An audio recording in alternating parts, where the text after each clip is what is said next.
श्रीमद् भगवद गीता क्षेत्र क्षेत्रज्ञ विभाग योग नामक 13वां अध्याय। 13वें अध्याय में 34 श्लोक है। श्लोक 1 से 18 तक ज्ञान सहित क्षेत्र क्षेत्रज्ञ का विषय बताया गया है और श्लोक 19 से 34 तक ज्ञान सहित प्रकृति पुरुष का विषय बताया गया है। पहले श्लोक में श्री भगवान बोले, हे अर्जुन, यह शरीर क्षेत्र इस नाम से कहा जाता है और इसको जो जानता है उसको क्षेत्रज्ञ इस नाम से उसको तत्व को जानने वाले ज्ञानी जन कहते हैं। हे अर्जुन, तू सब क्षेत्रों में क्षेत्रज्ञ अर्थात जीवात्मा भी मुझे ही जान और क्षेत्र क्षेत्रज्ञ को अर्थात विकार सहित प्रकृति का और पुरुष का जो तत्व से जानना है वह ज्ञान है, ऐसा मेरा मत है।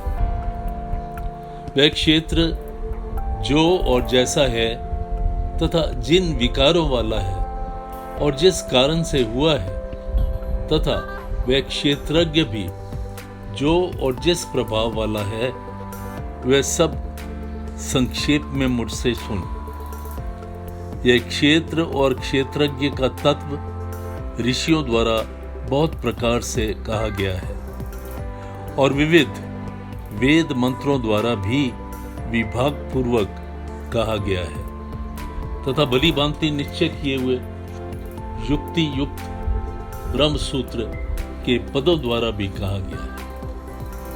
5 महाभूत अहंकार, बुद्धि, मूल प्रकृति भी तथा 10 इंद्रियां एक मान 5 इंद्रियों के विषय अर्थात शब्द, स्पर्श, रूप, रस और गंध तथा इच्छा, द्वेष, सुख, दुख, स्थूल देह का पिंड, चेतना और धृति इस प्रकार विकारों के सहित यह क्षेत्र संक्षिप्त में मैंने बताया है। श्रेष्ठता के अभिमान का अभाव, दंभाचरण का अभाव, किसी भी प्राणी से किसी प्रकार को न सताना, क्षमा भाव, मन वाणी आदि की सरलता, श्रद्धा भक्ति सहित गुरु की सेवा, बाहर भीतर की शुद्धि, अंतःकरण की स्थिरता और मन इंद्रियों सहित शरीर का निग्रह। इस लोक में और परलोक के संपूर्ण भोगों में आसक्ति का अभाव और अहंकार का भी अभाव, जन्म मृत्यु जरा और रोग आदि में दुख और दोषों का बार बार विचार करना, पुत्र स्त्री घर और धन आदि में आसक्ति का अभाव, ममता का ना होना तथा प्रिय और अप्रिय की प्राप्ति में सदा ही चित्त का सम रहना, मुझ परमेश्वर में अनन्य योग के द्वारा अव्यभिचारिणी भक्ति तथा एकांत और शुद्ध देश में रहने का स्वभाव और विषयासक्त मनुष्यों के समुदाय में प्रेम का ना होना, अध्यात्म ज्ञान में नित्य स्थिति और तत्व ज्ञान के अर्थ रूप परमात्मा को ही देखना, यह सब ज्ञान है और जो इसके विपरीत है वह अज्ञान है, ऐसा कहा गया। जो जानने योग्य है तथा जिसको जानकर मनुष्य परमानंद को प्राप्त होता है उसको मैं भली भांति कहूंगा।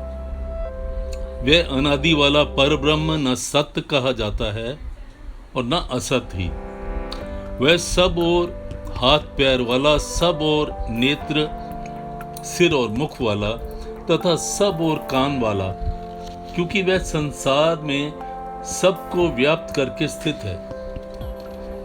वह संपूर्ण इंद्रियों के विषयों को जानने वाला, परंतु वास्तव में सब इंद्रियों से रहित तथा आसक्ति रहित होने पर भी सबका धारण पोषण करने वाला और निर्गुण होने पर भी गुणों को भोगने वाला है। वह चराचर सब भूतों के बाहर भीतर परिपूर्ण और चर अचर भी वही है, और वह सूक्ष्म होने पर अव्यज्ञ तथा अति समीप में और दूर में भी स्थित वही है। वह परमात्मा विभाग रहित एक रूप से आकाश के सदृश परिपूर्ण होने पर भी चराचर संपूर्ण भूतों में विभक्त सा स्थित प्रतीत होता है, तथा वह जानने योग्य परमात्मा विष्णु रूप से भूतों को धारण पोषण करने वाला और रुद्र रूप से संहार करने वाला तथा ब्रह्म रूप से सबको उत्पन्न करने वाला है। वह परब्रह्म ज्योतियों का भी ज्योति है, एवं माया से अत्यंत परे कहा गया है। वह परमात्मा बोध रूप, जानने के योग्य एवं तत्व ज्ञान से प्राप्त करने के योग्य और सबके हृदय में विशेष रूप से स्थित है। इस प्रकार क्षेत्र तथा ज्ञान और जानने योग्य परमात्मा का स्वरूप संक्षेप में कहा गया है। मेरा भक्त इसको तत्व से जानकर मेरे स्वरूप को प्राप्त होता है। प्रकृति और पुरुष इन दोनों को ही तू अनादि जान। राग द्वेष आदि विकारों को तथा त्रिगुणात्मक संपूर्ण पदार्थों को भी प्रकृति से ही उत्पन्न जान। कार्य और करण को उत्पन्न करने में हेतु प्रकृति कही जाती है, और जीवात्मा सुख दुख के भोक्तापन में अर्थात भोगने में हेतु कहा जाता है। प्रकृति में स्थित ही पुरुष प्रकृति से उत्पन्न त्रिगुणात्मा पदार्थों को भोगता हुआ इन गुणों का संग ही इस जीवात्मा की अच्छी बुरी योनियों में जन्म लेने का कारण है। इस देह में स्थित यह आत्मा वास्तव में परमात्मा ही है। वही साक्षी होने से उपद्रष्टा और यथार्थ सम्मति देने वाला होने से अनुमंता, सबका धारण पोषण करने वाले होने से भर्ता, जीव रूप से भोक्ता, ब्रह्म आदि का भी स्वामी होने से महेश्वर और शुद्ध सच्चिदानंद घन होने से परमात्मा ऐसा कहा गया है। इस प्रकार पुरुष को गुणों से सहित प्रकृति को जो मनुष्य तत्व से जानता है, वह सब प्रकार से कर्तव्य कर्म करता हुआ भी फिर नहीं जन्मता। उस परमात्मा को कितने ही मनुष्य तो शुद्ध हुई बुद्धि से ध्यान के द्वारा हृदय में रखते हैं, हृदय में देखते हैं। अन्य कितने ही ज्ञान योग के द्वारा, दूसरे कितने ही कर्म योग के द्वारा देखते हैं अर्थात प्राप्त करते हैं, परंतु इनसे दूसरे अर्थात जो मंद बुद्धि वाले पुरुष हैं, वे इस प्रकार ना जानते हुए दूसरों से अर्थात तत्व के जानने वाले पुरुषों से सुनकर ही तद अनुसार उपासना करते हैं, और वे श्रवण प्रायण पुरुष भी मृत्यु रूप संसार सागर से निसंदेह तर जाते हैं। हे अर्जुन, यावन मात्र जितने भी स्थावर जंगम प्राणी उत्पन्न होते हैं, उन सबको तू क्षेत्र और क्षेत्रज्ञ के संयोग से ही उत्पन्न जान। जो पुरुष नष्ट होते हुए भी सब चराचर भूतों में परमेश्वर को नाश रहित और समभाव से स्थित देखता है, वही यथार्थ देखता है। क्योंकि जो पुरुष सब में समभाव से स्थित परमेश्वर को समान देखता है, अपने द्वारा अपने को नष्ट नहीं करता, इससे वह परम गति को प्राप्त होता है।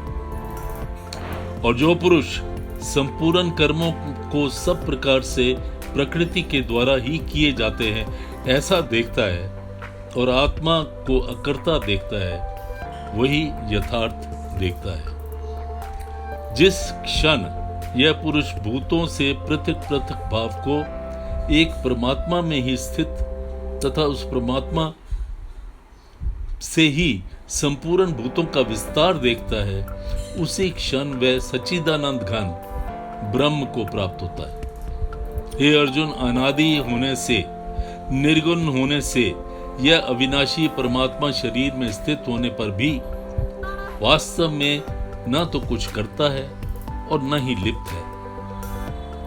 जिस प्रकार सर्वत्र व्याप्त आकाश सूक्ष्म होने के कारण लिप्त नहीं होता, वैसे ही देह में सर्वत्र स्थित आत्मा निर्गुण होने के कारण देह के गुणों से लिप्त नहीं होता। हे अर्जुन, जिस प्रकार एक ही सूर्य इस संपूर्ण ब्रह्मांड को प्रकाशित करता है, उसी प्रकार एक ही आत्मा संपूर्ण क्षेत्र को प्रकाशित करता है। इस प्रकार क्षेत्र और क्षेत्रज्ञ के भेद को तथा कार्य सहित प्रकृति से मुक्त होने को जो पुरुष ज्ञान इंद्रियों द्वारा तत्व से जानते हैं, वो महात्मा जन परम परब्रह्म परमात्मा को प्राप्त होते हैं। ओम तत्सदिति श्रीमद् भागवत गीता सूपनिषत्सु ब्रह्म विद्यानां योग शास्त्रे श्री कृष्ण अर्जुन संवादे क्षेत्रज्ञ विभाग योगो नाम 13 अध्याय। हरिओम तत्सत्।